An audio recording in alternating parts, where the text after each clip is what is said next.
Hello everyone, welcome back to my channel. I hope कि आप लोग अच्छे होंगे और आपका पढ़ाई बहुत अच्छे से चल रहा होगा।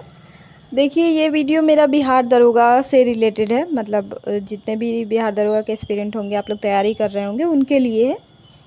तो इस वीडियो में हम उसी से रिलेटेड बात करेंगे कि स्पेशली पीटी के लिए अभी बात करेंगे, क्योंकि मेंस के लिए मैंने अलग से वीडियो बना रखा है शायद, तो आप वहाँ से देख लीजिएगा और आगे फिर मैं बनाऊँगी। तो फ़िलहाल पीटी के लिए बात करते हैं कि पीटी कैसे अगर नोटिफिकेशन आता है। तो अभी तो आप वैकेंसी की जहाँ तक बात है, आप मान के चलिए कि 1-2 महीने में आ ही सकता है, क्योंकि सब लोग बोल रहे हैं और इलेक्शन भी है, तो शायद आ जाए। तो आप तैयारी अपना इस तरह से रखेंगे कि हो जाए, मतलब एग्ज़ाम के टाइम लगे नहीं कि दिक्कत आ रहा है या फिर मार्क्स कम हो रहे हैं। तो उसके लिए ही मैं बात करूँगी कि क्या पढ़ना चाहिए, किस तरह से आसानी से आपका बिहार दरोगा का पीटी एक बार में क्लियर हो जाएगा, आपको सोचना नहीं पड़े। तैयारी ऐसा आप करेंगे, एग्ज़ाम ऐसा जाना चाहिए कि पीटी के बाद आप पीटी दे के आने के बाद आप सीधे मेंस की तैयारी करने लग जाए। आप ये ना सोचें कि शायद पीटी कहीं नहीं आए मेरा, तो किसी और एग्ज़ाम के बारे में सोचें या कुछ भी। तो तैयारी इसी के हिसाब से करना चाहिए। तो चलिए बात करते हैं कि इसका पहले तो सिलेबस आप देख लीजिएगा, मैंने भी शेयर किया हुआ है वीडियो से रिलेटेड। एक बार उसको अच्छे से देख लीजिएगा। उसके बाद प्रीवियस ईयर क्वेश्चन भी आप देखेंगे पीटी का, वो मैंने भी डिस्कस किया हुआ है कुछ वीडियोज़ में। आई थिंक आप वहाँ से भी देख सकते हैं या फिर आप कहीं कहीं से भी डाउनलोड कर लीजिएगा। मुझे तो लगता है कि जहाँ तक मेरा पढ़ने का तरीका है, तो मैं ऑनलाइन ज़्यादा प्रेफर नहीं करती। तो आपके पास अगर बुक नहीं है ना, तो आप कोई सा भी प्रीवियस ईयर का बुक, किसी भी पब्लिकेशन का या किसी भी कोचिंग का, आप कहीं से भी ले लीजिएगा। या फिर आपके पास अगर पीडीएफ हो तो आप उसका प्रिंट निकलवा लीजिएगा, क्योंकि बार बार एनालाइज करने से ना आपको समझ में आएगा कि क्वेश्चन कहाँ से पूछे जा रहे हैं, किस तरह के क्वेश्चन आते हैं। और एग्ज़ाम का एक पैटर्न होता है, मतलब बहुत ज़्यादा चेंज आप नहीं देखेंगे अगर 1 साल का प्रीवियस ईयर देखते हैं। अब तो हालांकि पिछले बार से ऐसा हुआ है कि प्रोहिबिशन वाला थोड़ा डिफरेंट चल रहा था। 1-2 बार आया, तो उसमें एक बार में बहुत आसान क्वेश्चंस थे, दूसरे बार में थोड़ा टफ टाइप का क्वेश्चन आया।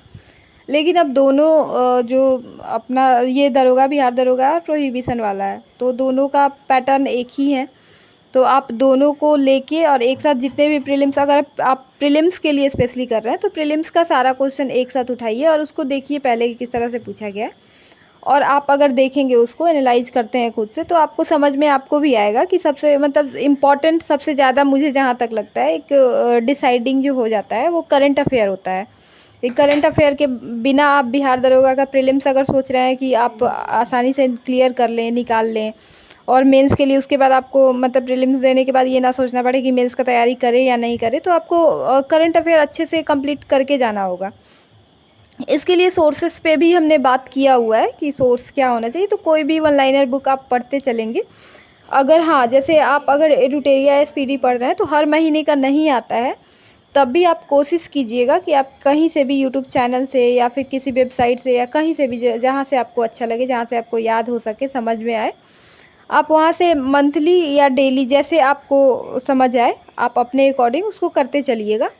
क्योंकि करंट अफेयर आपका अगर कंप्लीट रहता है ना, तो बाकी सब में दिक्कत नहीं आती है। सबसे ज़्यादा दिक्कत जो मुझे स्पेशली लगा एग्ज़ाम देने के टाइम में, लगता है कि सबसे ज़्यादा आपको जल्दी जल्दी यही करना पड़ता है, सबसे ज़्यादा इंपॉर्टेंट यही होता है। क्योंकि बुक जो जैसे एडुटेरिया का ही आप ले, तो एग्ज़ाम के कुछ टाइम पहले अगर आता है, तो वो जल्दी जल्दी ख़त्म करने के चक्कर में कंप्लीट भी नहीं हो पाता है अच्छे से, और होता है तो बाकी सब्जेक्ट कंप्रोमाइज़ हो जाता है। तो इसके लिए अच्छा है कि आप हर महीने का करते चले, ताकि आपको रिवीजन ही करना पड़ेगा। फैक्ट ही तो याद करना है, तो फिर क्योंकि वही पूछा जाता है, तो अगर आपको याद रहेगा तो किसी भी बुक से आप, ऐसा नहीं है कि बहुत ज़्यादा अगर चेंज भी करते हैं, एक पब्लिकेशन का पढ़ रहे हैं, बाद में दूसरे पब्लिकेशन का पढ़ेंगे, तो बहुत ज़्यादा चेंज नहीं होता है। वो थोड़ा बहुत कुछ फैक्ट्स आपको अलग मिल सकते हैं, कुछ चीज़ें अलग रहेंगी, एक्स्ट्रा हो सकता है, लेकिन ऐसा नहीं है कि सारा चेंज ही रहेगा। तो आप अगर आप पढ़ रहे हैं तो आपको फ़ायदा होगा ही। और दूसरा, इसके बाद आप मेनली 2-3 सब्जेक्ट्स पे ध्यान देंगे, जिसमें आपका हिस्ट्री है, साइंस है, और इसके बाद इसमें पॉलिटी के क्वेश्चंस भी ठीक ठाक रहते हैं। तो ये 3-4 सब्जेक्ट आपको अच्छे से पढ़ना है। हिस्ट्री आप मेडाइवल, एंशिएंट, मेडाइवल और मॉडर्न तीनों पढ़ के जाएंगे। और जो पीटी का एग्ज़ाम होता है, उसमें विश्व इतिहास से भी, वर्ल्ड हिस्ट्री से भी क्वेश्चंस आते हैं।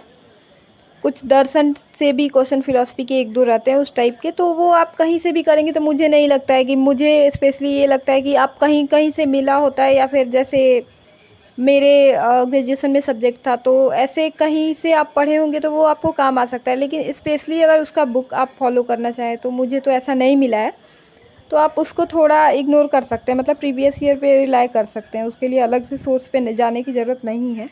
आप और लूसेंट से वर्ल्ड हिस्ट्री पढ़ लीजिएगा तो वो I think more than sufficient है, आपको उसके अलावा बहुत ज़्यादा सोर्स पे उसके लिए भी जाना नहीं है, क्योंकि जो क्वेश्चंस आते हैं लूसेंट से करने वाले होते हैं, मतलब हो जाने वाले होते हैं, और उससे ज़्यादा डेप्थ में आप करेंगे तो फिर बाकी सब्जेक्ट आपका ठीक से नहीं हो पाएगा, क्योंकि आपके पास भी तो टाइम लिमिटेड ही है, आप कितना और किस सब्जेक्ट का वेटेज कितना है आप उसी के अकॉर्डिंग उसको टाइम दे सकते हैं।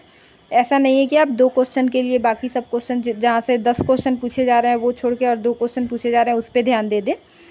तो ये भी तरीका, ये स्ट्रैटेजी मुझे तो नहीं लगता है कि कहीं भी वर्क करेगा अच्छे से, तो इसका भी ध्यान रखना आपके लिए ज़रूरी है। इसके अलावा साइंस आप कहीं से भी पढ़ सकते हैं, अलग अलग मैंने सारे सब्जेक्ट्स के लिए सोर्स जो मैंने फॉलो किया है वो शेयर किया हुआ है, बट यहाँ मैं शॉर्ट में बता दे रही हूँ कि आप अगर एनसीईआरटी पढ़ते हैं तो बहुत अच्छा है, नहीं पढ़े हैं तो कोई सा भी बुक, आई थिंक कि एनसीईआरटी का एक सार संग्रह आता है, मैंने नहीं देखा है, मैंने नहीं पढ़ा है उसको, तो बट बहुत सारे लोग बोलते हैं कि अच्छी है, तो आप उसको देख सकते हैं, या फिर आप दृष्टि का क्विक बुक आता है साइंस का, उससे भी कर सकते हैं, उससे हो जाने वाला होता है कि आप अगर उसको अच्छे से कर लेते हैं तो आपका बिहार दरोगा में हो जाएगा। और ये भी आप नहीं करते हैं तो लूसेंट का एक साइंस का अलग से बुक आता है, वो भी कर सकते हैं, उससे भी हो जाएगा। इसके अलावा आप हिस्ट्री के लिए भी लूसेंट पढ़ सकते हैं, लेकिन लूसेंट थोड़ा ऐसा है कि मतलब सब लोग पढ़ के जाते हैं तो एक्स्ट्रा तो करना ही पड़ेगा, तो उसके लिए भी अगर आप एनसीईआरटी पढ़ रहे हैं तो ठीक है, नहीं तो कोई सा भी बुक, जैसे मैंने दृष्टि का क्विक बुक पढ़ा था तो आप भी, अच्छी बुक है दृष्टि की क्विक बुक, मतलब स्पेशली मैं हिस्ट्री, ज्योग्राफी और पॉलिटिकल साइंस के लिए मैं ये बताना चाहूँगी कि ये तीनों बुक अच्छी है बिहार दरोगा के लिए, प्रीलिम्स हो या मेंस हो, तो आप इसको पढ़ सकते हैं। क्वेश्चंस इससे बहुत ज़्यादा बाहर नहीं रहता, एक आधा अगर मिलेगा भी तो ऐसा रहेगा कि वो कहीं से भी पढ़ के आप उतने आसानी से नहीं कर पाएंगे, लेकिन मुझे जहाँ तक लगता है ये बुक अच्छी है, मतलब इससे बाहर नहीं जाता है ऐसा क्वेश्चन। तो यही है सोर्स, और बाकी तैयारी के लिए आपका स्ट्रैटेजी क्या होना चाहिए इस पर डिटेल में फिर कभी किसी और वीडियो में बात करेंगे। फ़िलहाल यही है कि आप ये मान के चलिए कि आपका 3-4 महीने में, 1-2 महीने में अगर वैकेंसी होता है तो 3 महीने उसके बाद 3 महीने के बाद एग्ज़ाम करा लिया जाएगा, तो उसी के अकॉर्डिंग आप तैयारी करेंगे और अपने आप को मोटिवेटेड रखिए। कहीं से भी ये मत सोचिए कि बहुत टाइम से कर रहे हैं और वैकेंसी का वेट कर रहे हैं तो पता नहीं कब तक आएगा, तो थोड़ा डाउन हो जाता है पढ़ाई का स्पीड या कुछ भी, तो उसको मत होने दीजिए। सबसे ज़्यादा इम्पॉर्टेंट अभी यही है, क्योंकि बहुत सारे लोग ऐसे हैं जो लगातार लगे हुए हैं, और मेरिट बनाने के लिए ऐसा नहीं है कि डिफरेंस बहुत ज़्यादा सिलेबस में है, मेंस और प्रीलिम्स के अलग पढ़ना पड़ता है, तो और अलग जितना पढ़ना भी पड़ता है तो बीच में इतना टाइम ही मिलेगा कि जितना सबके लिए बराबर है, आपको अलग से टाइम नहीं मिलेगा। तो तैयारी इस तरह से रखिए कि आप चूके नहीं, वैकेंसी आने के बाद जैसे ही एग्ज़ाम करवाया जाए तो आपको सोचना नहीं पड़े कि मैं बॉर्डर पे हूँ तो मेरा शायद बने या ना बने, ऐसा सोचने के लिए मत छोड़िए, क्योंकि इसके बाद फिर कब वैकेंसी आएगी आपको नहीं पता, किसी को नहीं पता है, तो फिर और आएगा भी तो 1-2 साल, फिर 2-2.5 साल इंतज़ार करना, पीछे जाना समझदारी तो है नहीं। तो इसलिए तैयारी अच्छे से कीजिए, लगे रहिए, आसानी से हो जाएगा। आज के लिए इतना ही, और बाकी आपको कोई भी डाउट हो बिहार दरोगा से रिलेटेड, मतलब किसी टॉपिक पे अगर आप चाहते हो वीडियो तो आप कमेंट में ज़रूर बताइएगा। वैसे तो मुझे जितना इम्पोर्टेंट लगा है मैंने बनाया हुआ है वीडियो, बट आपको अगर कुछ लगे तो आप ज़रूर बताइएगा। फ़िलहाल के लिए इतना ही, थैंक यू।